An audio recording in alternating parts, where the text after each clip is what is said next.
Assalamu alaikum. In today's lecture, we will be talking about visionary discourse.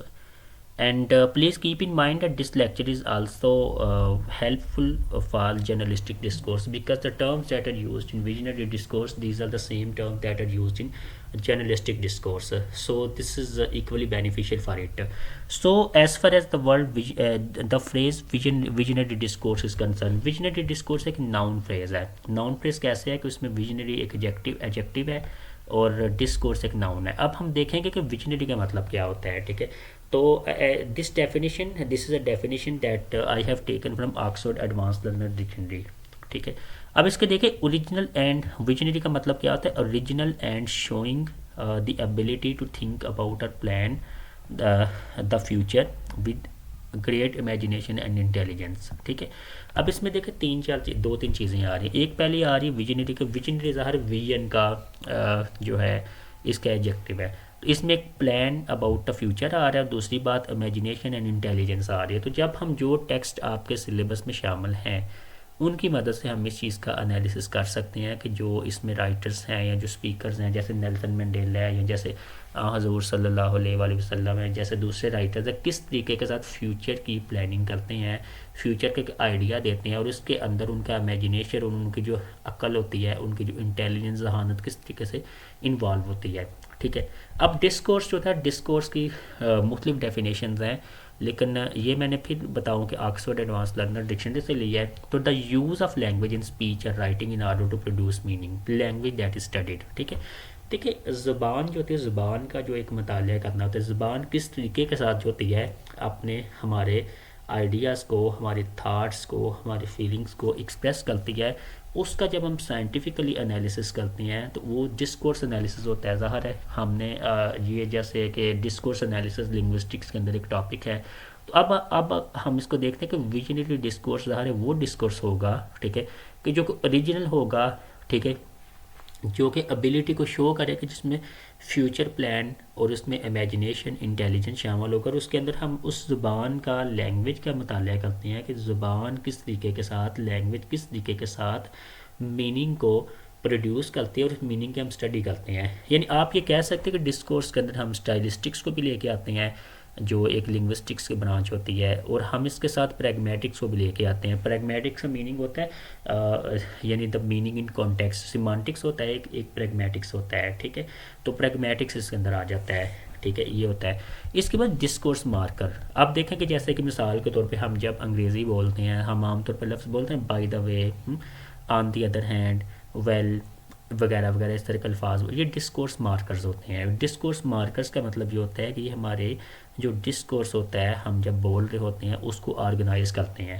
ठीक है, जब हम बात कर रहे होते हैं तो उसके अंदर एक ऑर्गेनाइजेशन, एक तंजीम पैदा करने के लिए इस्तेमाल की जाती है. जैसे देखें कि अब ये नेल्सन मंडेला ने स्पीच के अंदर अपनी, जिसको आज हम देखेंगे, उसके अंदर भी डिस्कोर्स मार्कर का इस्तेमाल किया होता है. या जैसे आप इकबाल अहमद का आप आर्टिकल्स पढ़ते हैं जो डॉन के अंदर छपे तो उसके अंदर भी उन्होंने किया हुआ है. अब टेक्स्ट क्या चीज़ होती है? टेक्स्ट होता है the actual words or sentences oral और रिटर्न बीइंग एनालाइज. देखिए हम एनालाइज किसको करते हैं? हम टेक्स्ट को एनालाइज करते हैं. याद रखें कि जो टेक्स्ट होती है वो एक जुमला भी हो सकता है, एक सेंटेंस भी हो सकता है, वो कुछ वर्ड्स भी हो सकते हैं, एक पैराग्राफ भी हो सकता है, एक ऐसे भी हो सकता है, एक पूरी किताब भी हो सकती है, पूरा एक आर्टिकल भी हो सकता है, पूरा यानी एक जो होता है ना कि आप कह सकते हैं कि पूरा एक रिसर्च पेपर भी हो सकता है. ठीक है, तो टेक्स्ट हम इसको कहते हैं. तो टेक्स्ट क्या होती है कि जो चीज़ हमने एनालाइज करनी होती है. ठीक है, अब जैसे मिसाल के तौर पे कि आपके सिलेबस के अंदर नेल्सन मंडेला की स्पीच है, सुलह हुदैबिया की इसमें जिक्र नज़र आता है. इसके अंदर जैसे जर्नलिस्टिक डिस्कोर्स के अंदर हमें इकबाल अहमद की राइटिंग्स आती हैं, अल्लामा इकबाल की राइटिंग हमारे सामने आती हैं. तो ये सारे टेक्स्ट होती हैं. कोई भी चीज़ जो होती है एक जुमला हो सकता है या वर्ड्स हो सकते जिनका हमने तज्जिया करना होता है, जिनको हमने एनालाइज करना होता है, उनको हम टेक्स्ट कहते हैं. सादा सी बात है बिल्कुल. अब पेपर में आमतौर पे आ जाता है क्वेश्चन के टेक्स्ट और को टेक्स्ट में फ़र्क क्या होता है. आप देखें ना पिछले पेपर जर्नलिस्टिक डिस्कोर्स के हवाले से तो उसमें आया हुआ है, तो ये दोनों पे अप्लाई हो जाता है. अब देखें कि को टेक्स्ट का मतलब, को का मतलब होता है साथ साथ. जैसे देखें हम कहते हैं इकट्ठे. जैसे देखें हम कहते को एजुकेशन का मतलब इकट्ठी, यानी दोनों की, बॉयज़ की और गर्ल्स की एजुकेशन. को आथर, तो को का मतलब होता है साथ, टुगेदर. तो को टेक्स्ट का मतलब क्या है? The surrounding words or sentences that provide context for understanding the text. देखिए कोई भी जो टेक्स्ट हम जब देखते हैं ना, कोई टेक्स्ट लिखी जाती है, हम आइसोलेशन में तो बोल नहीं ना सकते। हम यकीनन हम जब बोलते हैं उसका एक कॉन्टेक्स्ट होता है, सोशल कॉन्टेक्स्ट होता है, कल्चरल कॉन्टेक्स्ट होता है, लिंग्विस्टिक कॉन्टेक्स्ट होता है, ठीक है। यानी हम जो है सोशल कल्चरल कॉन्टेक्स्ट और लिंग्विस्टिक कॉन्टेक्स्ट से मुबर्रा होकर तो नहीं बोल सकते, ठीक है। तो ये होता है, इसको हम कहते हैं कोटेक्स्ट। कोटेक्स्ट टेक्स्ट के साथ होती है और टेक्स्ट को मदद करती है हमारी समझने में, ठीक है। यानी कोटेक्स्ट के बगैर तो हम बिल्कुल समझ ही नहीं सकते किसी चीज़ को भी। मैं इसकी आपको मिसाल देता हूँ। जैसे देखें, ये जुमला है, ये टी.एस. इलियट की एक पोइम है, वहाँ से मैंने लिया है। I have been busy in the luggage van. अब देखें छोटा सा जुमला है। अब ये जुमला जो होता है, आपको अगर आपने अगरचे in spite of the fact के you have not read this poem yet you are able to tell a lot of things about this poem. मिसाल के तौर पे ये किसी ने कहा कि I have been busy in the luggage van, ठीक है। ये पहली बात है, स्पीकर कौन हो सकता है, लिसनर कौन होंगे, प्लेस क्या है, टाइम क्या है, सब्जेक्ट क्या है, इसके बाद वैरायटी ऑफ लैंग्वेज क्या है, ठीक है। अब देखिए, अब प्लेस कौन सी हो सकती है। अब आपने देखें, आपको कैसे पता चले, आप देखेंगे प्लेस क्या होती है। ये क्या कोई ऑफिस है? ऑफिस नहीं है, चूँकि लगेज वैन की बात हो रही है, ठीक है। क्या ये कॉलेज है? क्या ये कोई रोड है? ठीक है। क्या ये कोई मोबाइल शॉप है? ठीक है। आपको पता चल गया कि यानी यहाँ इसका मतलब प्लेस जो होती है कोई ना कोई। ये लगेज वैन कहाँ होती है? लगेज वैन जब हम, क्योंकि हमारा जो सोशल एक्सपीरियंस होता है, हम देखें हम बोलते कम है लेकिन उसके मीनिंग ज़्यादा हंस करते हैं। डिस्कोर्स एनालिसिस के अंदर हम यही चीज़ें पढ़ते हैं ना, ठीक है। तो अब प्लेस क्या हो सकती है? ज़ाहिर बस स्टेशन भी नहीं हो सकती। कोई लगेज वैन जो होती है, हमें हमारा सोशल एक्सपीरियंस ऑफ लैंग्वेज ये बताता है कि लगेज वैन तो ट्रेन की होती है। तो इसका मतलब है ये जो प्लेस है ये स्कूल नहीं है, कॉलेज नहीं है, ये कोई यूनिवर्सिटी नहीं है, ठीक है। ये कोई मोबाइल शॉप नहीं, कोई बाजार नहीं, बल्कि एक रेलवे स्टेशन है, ठीक है। हमें खुद पता चल गया। इसके बाद देखिए स्पीकर, जो स्पीकर कौन होगा? I have been busy in the luggage van. अब लगेज वैन जो सामान जिसके अंदर रखा जाता है उसके अंदर कौन बिजी हो सकता है? क्या कोई मुसाफिर बिजी होगा? ठीक है। या कोई आप कह सकते हैं कि उसका जो रेलवे का ऑफिशियल होगा, ठीक है। रेलवे को यकीनन रेलवे के जो ऑफिशियल रेलवे के जो सर्वेंट होगा वही होगा ना।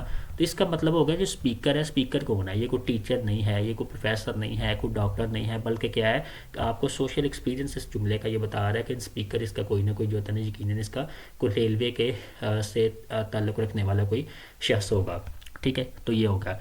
अब लिसनर कौन होगा? लिसनर ज़ाहिर है यहाँ जो होगा, यहाँ कोई लिसनर जो होंगे कोई मरीज़ नहीं है, यहाँ कोई लिसनर जो होंगे कोई यानी कॉलेज वाले तालिब इल्म नहीं है, बल्कि यहाँ लिसनर जो होते हैं वो कौन होंगे? पैसेंजर्स होंगे डेफिनेटली, क्योंकि हमें ये पता चल रहा है कि पैसेंजर होंगे, पैसेंजर से रेलवे स्टेशन के ऊपर वाकिफ़ है। अब देखें टाइम क्या है। टाइम आप हंस करें कि क्या ये बिफोर द डिपार्चर है या आफ्टर द डिपार्चर है। तो यहाँ से पता चल रहा है कि यानी ये आप इमेजिन करेंगे तो पता चलेगा कि यानी बिफोर द डिपार्चर है। उसकी वजह कैसे है? ठीक है, क्योंकि आप इमेजिन करें कि एक जो ऑफिशियल है, ऑफिशियल जो होता है बिज़ी है, ठीक है। आपने देखा कि जब तक वो यानी विसल नहीं बजाता, सीटी नहीं बजाता, तब तक ट्रेन नहीं चलती। तो इसका मतलब है कि ऐसे है कि जैसे कि लोग उसका इंतज़ार कर रहे हैं, ठीक है, और इंतज़ार कर रहे हैं कि ट्रेन अभी ट्रेन चल नहीं रही है। तो वो लोग उसे पूछने के वेयर वर यू, तो वो उसे कह रहा है कि मतलब I have been busy in the luggage van, ठीक है। तो ये टाइम जो होता है, टाइम इसका में बिफोर द डिपार्चर। अब सब्जेक्ट कौन सा है? सब्जेक्ट ये है कि वेयर वर यू, ठीक है, यानी तुम कहाँ थे, ठीक है। तो वैरायटी ऑफ लैंग्वेज कौन सी है? स्टैंडर्ड वैरायटी यूज़ की जा रही है। हर वैरायटी में डायलेक्ट भी होती हैं, स्टैंडर्ड वैरायटी भी होती है, नॉन स्टैंडर्ड वैरायटी भी होती है। तो इसका मतलब यहाँ से ये पता चला कि हम जो होता है ना, ये जो को टेक्स्ट होती है हमें मीनिंग को समझने में बहुत मदद करती है। मैं आपको एक और एग्जांपल से समझाता हूँ। जैसे हम कहते हैं एक जुमला लिखते हैं कि यानी हम कहते हैं bring me a glass of water. एक हम कहते हैं please bring me a glass of water. देखिए लफ्ज़ जो प्लीज़ लगने की वजह से आपको पता चल गया कि जो यहाँ जो होता है ना, प्लीज़ में क्या होता है, कोई छोटा बड़े से बात कर रहा है, ठीक है। तो अगर वो बड़ा को कहता है कि bring me a glass of water, ठीक है, इसका कोई बड़ा जो होता है ना छोटे से बात कर रहा है, ठीक है। अब थीम क्या होता है? देखिए एक थीम होता है जो हम लिटरेचर में पढ़ते हैं, थीम एक यहाँ और होता है। तो कहते हैं the theme is the part of a sentence that provides a topic और what the sentence is about. It is the information that sentence is organised around. यानी थीम वो चीज़ होता है जिसके मतलब सारा जुमला होता है, ठीक है। यानी जो सबसे इंपॉर्टेंट चीज़, आमतौर पर थीम को फिक्रे के शुरू में लगाया जाता है लेकिन बाज़ का बाद में भी आ जाता है। अब रीम क्या होता है? थीम के साथ रीम होता है। Rheme is the part of a sentence that provides new information as says about the theme. यानी जो थीम जो रीम होता है थीम के मतलब बताता है। प्लीज़ कीप इन माइंड कि यहाँ ये सब्जेक्ट और प्रेडिकेट वाला मामला नहीं है। मैं आपको आगे एग्जाम्पल बताता हूँ। जैसे देखें ये जो जुमला है, साल्तनवीर टाटा इंग्लिश, इसमें सादा सा जुमला है ना कि साल्तनवीर थीम है, टाटा इंग्लिश जो होता है वो क्या आता है, वो रीम है। अब टेक्स्ट के दो पार्ट्स हो गए ना, एक थीम है एक रीम है। ओके, इसके बाद देखिए ही 8 मील येस्टरडे, ही थीम है, 8 मील येस्टरडे ये रीम है। ठीक है, यहाँ से तो वाजह होगा ना सब्जेक्ट प्रेडिकेट वाली बात, लेकिन आगे मुश्किल आ जाएगा। आगे देखिए, आगे लिखा है येस्टरडे ही 8 मील। ठीक है, अब इसमें देखिए इसमें जो थीम है येस्टरडे है। ठीक है, क्योंकि येस्टरडे जो था ना सारा जुमला येस्टरडे के मतलब है, टॉपिक को हमने शुरू में ले आया तो ये बड़ा थीम, और ही 8 मील ये रीम बन गया। अगर हम ये कहते हैं ना कि देखें ऊपर वाले जुमले में कि ही 8 मील येस्टरडे, इसमें थीम और रीम का फ़र्क है, इसमें येस्टरडे जो था वो थीम बन गया है। इसके बाद देखें I have never seen him before, एक ये इसमें आई थीम है और बाकी रीम है, लेकिन यहाँ देखें never before have I seen him, अब इसमें नेवर जो था वो थीम बन गया, बाकी सारे का सारा जुमला रीम बन गया है। ठीक है, इस तरह डिफरेंट स्टाइलिस्टिक पर्पजेस के लिए हम जो जुमले का जो बुनियादी स्ट्रक्चर होता है उसको तब्दील कर देते हैं, इसे हम इंग्लिश में इन्वर्जन कहते हैं। ठीक है, इन्वर्जन का मतलब होता है कि उसको एक सेंटेंस स्ट्रक्चर को जो होता है ना बिल्कुल तब्दील कर देना। ठीक है, डिफरेंट स्टाइलिस्टिक पर्पजेस के लिए। ठीक है, अब इसके बाद है टॉपिकलाइजेशन क्या होता है। देखो टॉपिकलाइजेशन लिंग्विस्टिक्स में हमने पढ़ा हुआ है, ये सिंटैक्स के अंदर आमतौर पर इस्तेमाल होता है। Topicalisation is a linguistic process of moving the topic of a sentence to the beginning for emphasis और फोकस। देखिए आमतौर पे हम क्या करते हैं कि किसी टॉपिक को जब हम ज़्यादा प्रोमिनेंट बनाना चाहते होते हैं ना, तो हम उसे शुरू में ले आते हैं। मिसाल के तौर पर देखिए लिखा हुआ है कि in the library he was studying, आम नॉर्मल जुमला तो ये होगा ना कि he was studying in the library, लेकिन जब हम in the library he was studying, देखिए इसमें स्ट्रेस का फ़र्क भी आएगा ना, एम्फेसिस का फ़र्क भी आएगा, यानी इसको हम पढ़ेंगे he was studying in the library, यानी इसमें ही को स्ट्रेस से बोला जाएगा। इसमें पढ़ते हैं कि in the library he was studying, इसमें इन द लाइब्रेरी जो इसको हमने टॉपिकलाइज किया।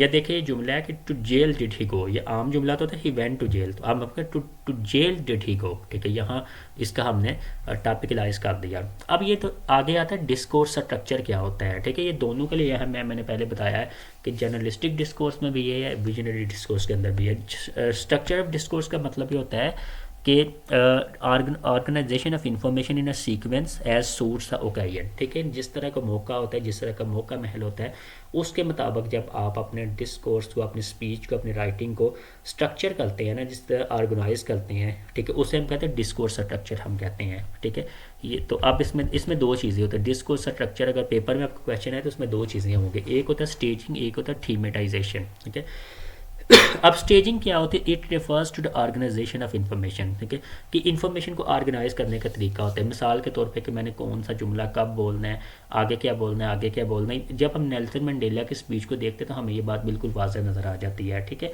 या मिसाल के तौर पर जब आप प्रेजेंटेशन देते हैं तो प्रेजेंटेशन में आप पहले अपना इंट्रोडक्शन करवाते हैं, फिर उसके बाद आप अपने बारे में थोड़ा बता के अपने टॉपिक के बारे में बताते हैं या उसका बैकग्राउंड देते हैं, तो उसके बाद आगे इन्फॉर्मेशन, ये सारे का सारा ये स्टेजिंग कहलाता है। ठीक है, तो जब आप कोई अखबार का आर्टिकल पढ़ते हैं, कोई भी चीज़ें पढ़ते हैं, तो यहाँ आप स्टेजिंग का कंसेप्ट आपको आएगा। इसके बाद होता है थीमेटाइजेशन। थीमेटाइजेशन इन्वॉल्व्स हाईलाइटिंग स्पेसिफिक टॉपिक्स और थीम्स। ठीक है, देखिए जो टॉपिक आपने करना होता है, जब आप उसको हाईलाइट बार बार करते हैं तो उसको थीमेटाइजेशन होता है। डिस्कोर्स स्ट्रक्चर के अंदर दो चीज़ें होंगी, एक ये होता है कि आपने स्टेजिंग करना है, एक होता है थीमेटाइजेशन। अब जैसे देखें नेल्सन मंडेला की स्पीच है जो आज हम जिसका एनालिसिस करेंगे, उसमें लिखा है कि Nelson Mandela's release speech staged gratitude, reconciliation and continued struggle. देखिए ऐसे स्ट्रक्चर करता है ना कि पहले वो ग्रेटिट्यूड करता है, फिर रेकन्सिलिएशन की बात करता है, फिर उसके कंटिन्यूड स्ट्रगल की बात करता है। ठीक है, इसके बाद थीमेटाइजेशन में क्या है, freedom, unity and perseverance against the apartheid. ठीक है, यानी ये उसके जो थीमेटिक कंसर्न होते हैं, उसकी जो थीमेटाइजेशन है उसको वो वाज़ह कर रहा है। तो ये दो चीज़ें होंगी। इसके बाद परसुएशन के बारे में, परसुएशन ज़ाहिर है दूसरे को हमने इन्फ्लुएंस करने का, दूसरे से अपनी बात मनवाने का एक आर्ट होता है।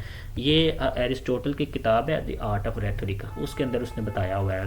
ओके, अब परसुएट हम तीन तरीक़ों से कर सकते हैं कि लोगोस होता है, पैथोस और इथोस। लोगोस लॉजिकल अपील होती है, यानी हम किसी को अकली तौर पे अपील कर रहे होते हैं, या हम पैथोस में इमोशनल अपील करते हैं और इथोस में एथिकल अपील। इसकी मैं डिटेल में नहीं जाऊँगा क्योंकि जब हम इसका एनालिसिस करेंगे खुद समझ आ जाएगी। इसके बाद देखिए सबसे एक अहम चीज़ होती है किसी भी डिस्कोर्स के अंदर, जर्नलिस्टिक हो या विजनरी हो, कोई भी हो, उसमें रेथोरिकल सिचुएशन होती है और एक होता है रेथोरिकल सेंसिटिविटी।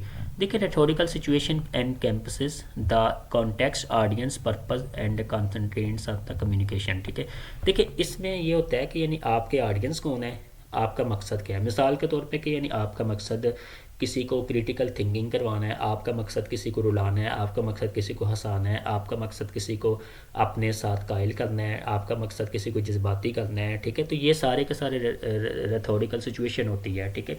इसके बाद रेथोरिकल सेंसिटिविटी का ये दो, इसके मतलब होता है कि जिस तरह के आपके ऑडियंस है ना, उस तरीके के साथ आपने उनके ज़रूरत के मुताबिक बोलना है। जैसे मिसाल के तौर पे कि अगर आपके ऑडियंस जो होते हैं वो यानी उर्दू ज़बान नहीं समझते, तो डेफ़िनेटली आप किसी और ज़बान में बात करेंगे, ठीक है। तो जिस तरह से आपके ऑडियंस हैं, तो ऑडियंस का जो बैकग्राउंड होता है वो बड़ा इंपॉर्टेंट होता है कि आपके ऑडियंस किस कौम से, किस मज़हब से, किस ओवरऑल मतलब इलाके से लिंक रखते हैं, ताल्लुक़ रखते हैं, और उस तरह उनका ओवरऑल एक यानी नुक्ता नज़र क्या होता है, तो उसका हमने ख्याल रखना होता है, ठीक है। तो ये इसके बाद रेथोरिकल डिवाइसेस होते हैं, जैसे ये लिखी हुई हैं काफ़ी ज़्यादा मेटाफर, सिमिली वगैरह, ये आपने इसको देख सकते हैं। इसके बाद आगे चलते हैं, देखें ये एक स्पीच है आज हम पर नेल्सन मंडेला ने जो स्पीच की थी ना कि अपनी रिलीज़ के बाद, उसका हम थोड़ा सा एनालिसिस करेंगे ताकि ये बातें अब समझ आ जाएं। देखो वो लिखता है कि इन friends, comrades and fellow South Africans. अब उसमें देखिए स्टेजिंग क्या कर रहा है, स्टेजिंग के अंदर क्या कर रहा है, सबसे पहले ग्रेटिट्यूड बना रहा है, ग्रेटिट्यूड कर रहा है, ओके। यानी जो होता है ना कि he is being you can say thankful to the people, ठीक है ना।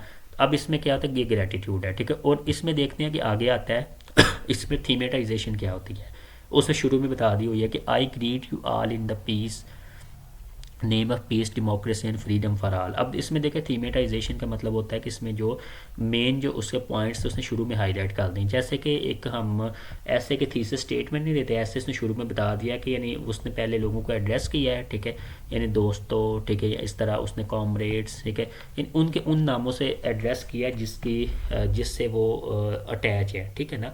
यानी वो जो होता है ना कि आप सादा अल्फाज में कह सकते हैं कि रेथोरिकल सिचुएशन और रेथोरिकल सेंसिटिविटी से बड़े अच्छी तरह से आगाह है जो नेल्सन मंडेला है, ठीक है। तो ग्रेटिट्यूड बहुत ज़्यादा वकार है। अब देखें इसमें देखें आई ग्रीट यू, ठीक है, ये देखें आई ग्रीट यू, आई स्टैंड। अब इसमें आगे हम देखते हैं कि रेथोरिकल सिचुएशन। अब इसमें देखें कि अंडरस्टेटमेंट, इथोस क्या होता है। इथोस मैंने पहले बताया कि ऊपर हमने ये बात की है कि एक लोगोस होता है, एक पैथोस होता है, एक इथोस होता है। इथोस का मतलब होता है हम जब किसी को एथिकली अपील करते हैं, यानी हम अपनी एथिकल क्रेडिबिलिटी जो होता है हम किसी को शो करते हैं, ठीक है। अब नेल्सन मंडेला चूँकि लोगों से मुखातब है, अब नेल्सन मंडेला की इथोस क्या होती है, ठीक है, कि नेल्सन मंडेला जो होता है अपनी ज़ुबान के ज़रिए, अपने स्टाइल के ज़रिए, अपने उसलूब के ज़रिए लोगों को ये बात बावर करवा रहा है, ठीक है, कि वो एक एथिकल अपील रखता है। एथिकल अपील का मतलब एथिकली आपको जो होता है ना कि आपको कन्विंस करने की कोशिश करता है। मतलब मिसाल के तौर पे अगर आपको एक डॉक्टर कहता है कि आप ये खाओ या ये ना खाओ, आप उसकी बात मानते हैं चूँकि उसके पास एक एथिकल अपील है, चूँकि उसके पास एथिकल अथॉरिटी पाई जाती है। तो यहाँ क्या है, as far as Nelson Mandela is concerned, since he is the leader, ठीक है, तो उसके पास एथिकल अपील है कि उसके पास गुफ्तगू करने का राइट है, ठीक है। अब एथिकल अपील क्या होती है, देखिए वो कहते हैं एंटी अपार्टाइड स्ट्रगल, ठीक है। अब अपार्टाइड शहर एक ऐसा एक सोशल पॉलिटिकल एक सिस्टम था जिसके अंदर जो ब्लैक लोग थे, जो नेग्रोस थे, ठीक है, उनके लिए यानी एक अलहदा उनको रखा जाता था, उनको गोरों से ले, क्योंकि इनको सेकंड दर्जे के सिटीज़न समझा जाता था, दैट्स वाई। अब इस स्ट्रगल के अंदर नेल्सन मंडेला ने बहुत ज़्यादा यानी इसमें स्ट्रगल की, ठीक है, और उसके नतीजे के तौर पर उसे जेल में जाना पड़ा, उसे मुसीबतें बर्दाश्त करनी पड़ी, ठीक है। तो यहाँ उसकी एथिकल अपील है ना, ठीक है, यानी उसकी एथोस के लिहाज से अगर हम देखें तो ये तो बनती है ना कि यानी वही बंदा है जिसको लोगों को एड्रेस करना है, और करना भी चाहिए डेफिनेटली। वो तो नहीं कोई करेगा जिसने कुर्बानियाँ दी हैं, जिसने इतने साल जेल काटी है, तो वही करेगा। अब देखिए इसमें कहता है कि I stand here before you not as a prophet but as a humble servant of you.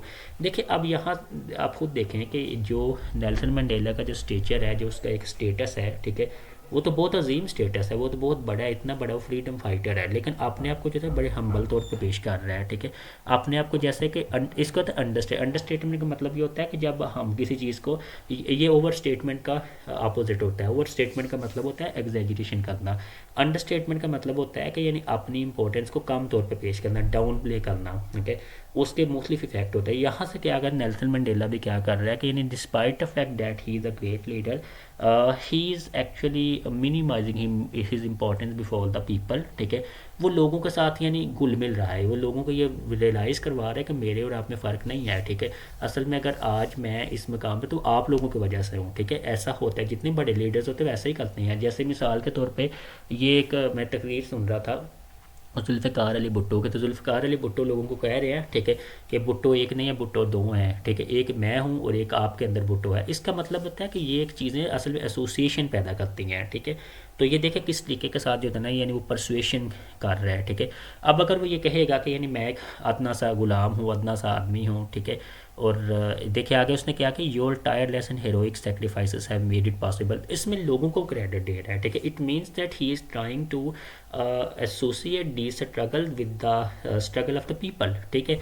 अब इसके बाद देखें आगे फिर दोबारा वो क्या कर रहा है, ये एक लफ्ज़ है एनेफ्रा, मैंने लिखा हुआ है। एनेफ्रा का मतलब ये होता है कि एक किसी लाइनों के शुरू के अंदर जो होता है कि कुछ वर्ड्स को या फ्रेजेस को रिपीट करना। जैसे देखिए ये बार बार करेगा कि आई ग्रीट, ये देखिए आई ग्रीट है, आई सल्यूट, ये आई सल्यूट, ये सारा एनेफ्रा की एग्जांपल्स होती हैं। अब इससे एनेफ्रा यूज़ करने का मकसद ये होता है कि आपने थीमेटिक कंसर्न्स को ज़्यादा अच्छे तरीके से हाईलाइट किया जाए, ठीक है। अब इसके बाद आगे चलते हैं, आगे देखें फिर ग्रेटिट्यूड है, ठीक है। अब इस लाइन को ज़रा देखें, फिर आप इसको अप्लाई भी कर सकते हैं। देखें on this day of my release, ठीक है, आई एक्सटेंड। अब इसमें देखें कि मैंने ऊपर बताया था कि एक होता है थीम, एक होता है रीम, ठीक है। तो यहाँ क्या किया कि जो थीम है ना, on this day of my release, ठीक है, I extend my sincere and warmest. अच्छा देखिए ये जो on this day on my release है, ठीक है, on this day of my release, इसको एंड पे भी लिखा जा सकता है, लेकिन यहाँ क्या उसने किया कि यहाँ उसने शुरू में लगा दिया, इसको टॉपिकलाइज कर दिया है। Why has it topicalize this, it is because of the fact that he wants to emphasize this point, ठीक है, कि ऑन दिस डे। अब इसमें देखिए on this day of my release, अब इसमें इसकी जो इंटोनेशन क्या होती है, ऊपर हमने इंटोनेशन भी देखें।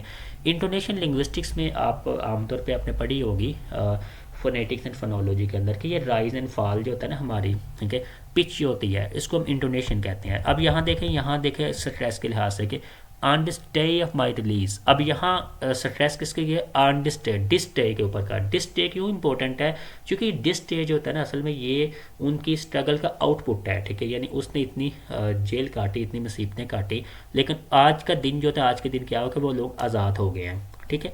अब इसके बाद आगे देखते हैं, अब ग्रेटिट्यूड, फिर ग्रेटिट्यूड कर रहा है। इसके बाद एलिट्रेशन देखें, एलिट्रेशन मैस माल्चिस source of strength political prisoner.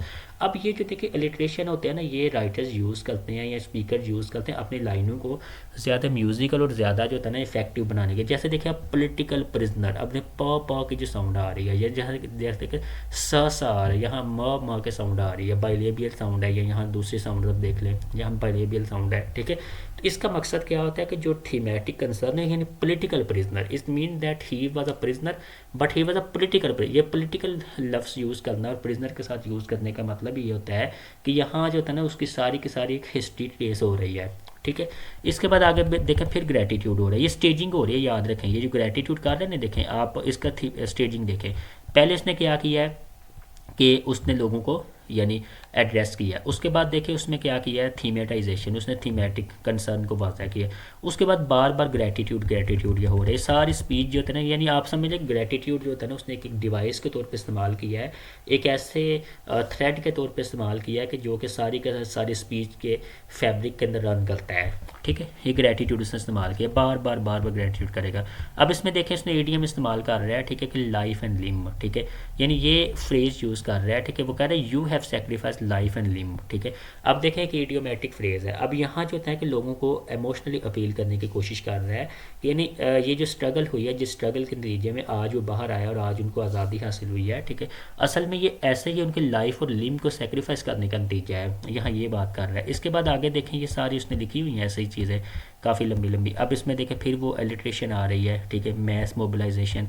आगे हम इसको थोड़ा सा देखते हैं, ये देखें फिर इसके बाद ये आपने ना खुद भी कर सकते हैं, अप्लाई कर सकते हैं, मेरा मकसद है आपको एक सैम्पल के तौर पे करवाना। अब इधर देखें, ये देखते हैं कि ऑन दिस ओकेजन, ठीक है, यहाँ देखें कि ऑन दिस ओकेजन को बाद में भी लिखा जा सकता है, यानी ये कैसे कहा जा सकता है कि we thank the world community for great contribution to anti apartheid struggle, ठीक है, ऑन दिस ओकेजन, ठीक है, ऑन दिस ओकेजन, ठीक है।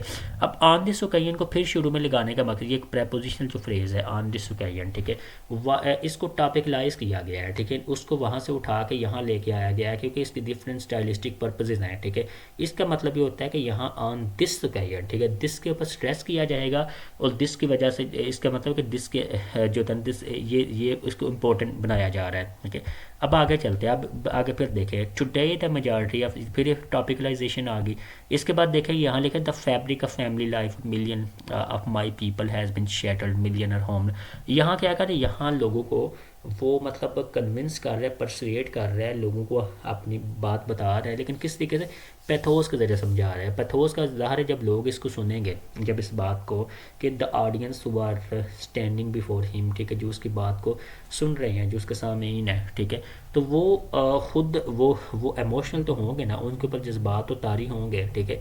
तो यहाँ देखें कि यानी यहाँ क्या कर रहा है कि एक पैथोस की जो अपील है वो यूज़ कर रहा है, इमोशनल अपील को इस्तेमाल कर रहा है, ठीक है। तो ऐसा होता है बिल्कुल, मतलब करते हैं लोगोस पैथोस, ठीक है। तो इसमें लोगोस भी इस्तेमाल, लोगोस इससे इस्तेमाल हो रहा है कि यहाँ बिल्कुल वो एक अकली तौर पे ये बातें कर रहा है, ठीक है, कि यानी वो गुलाम थे, अपार्टहाइड के सिस्टम में वो रह रहे थे, और उसने एफ़र्ट की और उसकी एफ़र्ट का उन लोगों ने साथ दिया और उसके नतीजे के तौर पर उनको आज़ादी मिली, ये बात की जा रही है। इसके बाद आगे देखें पैरेललिज्म। पैरेललिज्म का मतलब होता है जब हम एक जैसे जो ग्रामेटिकल स्ट्रक्चर होता है उनको इस्तेमाल करते हैं। जैसे देखिए, I am a loyal and discipline member of African National Congress, I am therefore in full agreement with all, ये सारे देखिए ये पैरेललिज्म इसने इस्तेमाल किया है। इसके बाद आगे देखते हैं फिर अंडरस्टेटमेंट। अंडरस्टेटमेंट देखें, यहाँ वो ये बता रहे हैं कि Mister de Klerk has gone further than any nationalist president in taking real steps to normalize it. However, there are further steps. यानी यहाँ जो है ना कि वो उसकी मिस्टर टे क्लैरिक की जो कंट्रीब्यूशन है उसको एक्नॉलेज भी कर रहा है, लेकिन वो ये कह रहा है नेल्सन मंडेला कि ये जो उसकी एफर्ट्स हैं ये अभी इतनी बड़ी एफर्ट नहीं है, बल्कि हमें तो इससे और भी बहुत ज़्यादा आगे करने की ज़रूरत है। इसका मतलब है कि उसकी अंडरस्टेटमेंट के साथ जो होता है ना कि उसका फ्यूचर का एक विजन छुपा हुआ है, ठीक है ना। तो अब आगे देखते हैं, आगे एक खूबसूरत बात उसने बड़ी की एंड के ऊपर हम चलते हैं। ये जैसे देखें एंड पे है कि आई हैव फाट अगेंस्ट, ये एक तो क्लाइमैक्स है। पहले तो ये देखें क्लाइमैक्स ऐसे है कि जैसे देखें कि जैसे हम एक ड्रामा का स्ट्रक्चर देखें, ड्रामा का नावल का स्ट्रक्चर देखते हैं, तो नावल में क्या होता है, पहले एक्सपोजिशन होती है, फिर राइजिंग एक्शन होता है, फिर उसके बाद क्लाइमैक्स होता है, फिर फॉलिंग एक्शन होता है, ठीक है। तो ये देखें क्लाइमैक्स का मतलब होता है कि जो मोस्ट इंपॉर्टेंट जो उसके आइडियाज़ जो होता है, जो उसके थीमेटिक कंसर्न्स को हाईलाइट कर रहे हैं, वो क्लाइमैक्स है। अब देखें वो उसने ये सारा जो पैराग्राफ है क्लाइमैक्स की सूरत में है। इसमें एंटीथेसिस भी है। एंटीथेसिस का मतलब होता है जब हम दो मुतजाद आइडियाज़ को आपस में जोड़ते हैं, जुमलों को जोड़ते हैं, तो उसको हम एंटीथेसिस कहते हैं। एंटीथेसिस का मतलब भी हमारे जो थीमेटिक कंसर्न्स होते हैं उनको बढ़ाता है। जैसे देखिए, आई हैव फाट against white domination and I have फाट अगेंस्ट ब्लैक डोमिनेशन। देखिए यहाँ क्या आता है कि वाइट एंड ब्लैक, ठीक है। तो यानी यहाँ देखें एक विजनरी, अब ये एक विजनरी डिस्कोर्स किस तरीके के साथ हुआ कि जैसे देखें कि उसने पहले स्टेजिंग की, स्टेजिंग के साथ थीमेटाइजेशन की, और उसके बाद ये विजनरी इस तरीके के साथ है कि यानी वो ये भी बावर करवाना चाह रहे हैं कि फ्यूचर के अंदर, मुस्तकबिल के अंदर भी, ठीक है, कि हम किसी किस्म का जो डोमिनेशन होता है, जो इंसानों की आज़ादियों को कर्क करता है, इंसानों की आज़ादियों को जो यानी ख़त्म करता है, ठीक है, हम उसको बिल्कुल हम यानी बर्दाश्त नहीं करेंगे, ठीक है, और अपार्टहाइड के सिस्टम नहीं करेंगे। फिर इसके बाद देखें कि इसके अंदर वो किस किस्म की बात कर रहे हैं। वो कह रहा है कि यानी which I have cherished an ideal are democratic and free society in which all person live together in harmony with equal opportunities, ठीक है। तो क्योंकि देखें उनका जो पहले उस अपार्टहाइड का जो निज़ाम था, तो उसके अंदर यही था ना कि जो ये लोग थे, ठीक है, जो अप्रेस थे, अप्रेस के साथ जुल्म किया जाता था, उनको उनके हकूक़ नहीं दिए जाते थे। तो यहाँ एक फ़्यूचर की एक समझे कि एक फ़्यूचर का एक प्लान कर रहा है, फ्यूचर की एक सोसाइटी के बारे में बता रहा है कि मुस्तकबिल के अंदर भी एक ऐसा माशरा हमने तश्कील देना है कि जिसके अंदर लोग जो थे उनको they must be judged on the basis of their character, content of their character, but not on the basis of their colour and creed, ठीक है। तो यहाँ ये जो तरह की आइडिया दिया जा रहा है। तो अब इसमें देखना ये हमने देखा है कि यानी the way that he has use language, वो ऑडियंस को उसने रेटोरिकल सेंसिटिविटी और रेटोरिकल सिचुएशन को मद्देनजर रखते हुए, फिर इसके बाद देखें कि मुख्तलिफ ने उसने थीम, रीम, इसके स्ट्रक्चर को देखे, डिस्कोर्स का स्ट्रक्चर उसने कैसे किया है। तो इन शार्ट ये यानी एक बड़ी अच्छी यानी बड़ी एक ज़बरदस्त स्पीच है, ठीक है। इसमें ये भी देखते हैं हम, एक नज़र आएगी बात कि हम ये जो है ना नेल्सन मंडेला एक रेसिस्ट नहीं है। रेसिस्ट तो वो होता है ना जो अपनी रेस को सुपीरियर समझे, दूसरी रेस को जो था ना उनको घटिया समझे, उनको छोटा समझे, ठीक है। तो वो ये कह रहे हैं कि आई हैव फाट अगेंस्ट वाइट डोमिनेशन, ठीक है, यानी ज़ाहिर है वो जो गोरों का डोमिनेशन है उसके खिलाफ भी वो लड़ा है, ठीक है, और ब्लैक डोमिनेशन के खिलाफ भी लड़ा है। इसका मतलब है कि यानी नेल्सन मंडेला लोगों को यहाँ ये भी पावर करवाने की कोशिश कर रहा है कि फ्यूचर में जो हमारा एक लाए अमल होगा, हमारा एक कोड ऑफ कंडक्ट होगा, वो ये होगा कि हम जो था ना हम किसी खास नस्ल के फेवर में या उस किसी खास नस्ल की खिलाफ अग्रेशन नहीं रखते, जारहियत नहीं रखते, बल्कि हम जो थे एक ज़ालिम जो भी होगा, ज़ालिम कोई भी हो सकता है, ज़ालिम गोरा भी हो सकता है और काला भी हो सकता है, ठीक है। तो जो ज़ालिम कोई भी होगा हम उसका साथ नहीं देंगे, जो मज़लूम होगा, मज़लूम गोरा भी हो सकता है और ब्लैक भी हो सकता है, हम उसका साथ देंगे, ठीक है। तो यहाँ ये इस हवाले से उन्होंने ये बात की है। तो इस में I hope that you would be able to understand some of the things. Thank you so much.